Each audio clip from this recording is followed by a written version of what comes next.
মনে পড়ে নীরবে যদি ওই দুটি চোখ জলে ভেজে তোমার মনে রেখো আমি এখনো তোমারই প্রতীক্ষা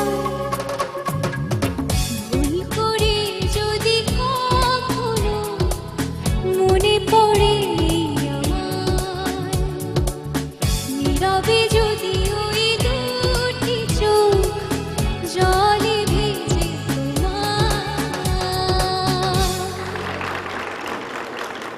গানটির গীতিকার সাগর চৌধুরী আমাদের মাঝে উপস্থিত।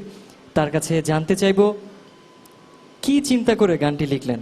গানটি মূলত একটি প্রেমের গান, তো প্রেমের দৃষ্টিকোণ থেকে আমি গানটা লেখার চেষ্টা করেছি। গানটা সুর করেছেন এসআই টুটুল। তো নির্দ্বিধায় আমি বলতে পারি যে টুটুল ভাইয়ের সুর অসম্ভব ভালো হয়।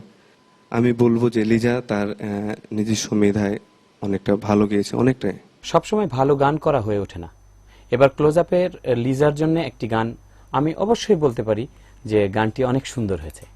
ভুল করে যদি কখনো মনে পড়ে আমায়, এই গানটি লিজা অনেক সুন্দর গেয়েছে এবং আমি লিজার জন্য অনেকদিন পর একটি সুন্দর গান, আমার কাছে মনে হয়েছে অনেক সুন্দর গানটি। অসংখ্য ধন্যবাদ আপনাকে।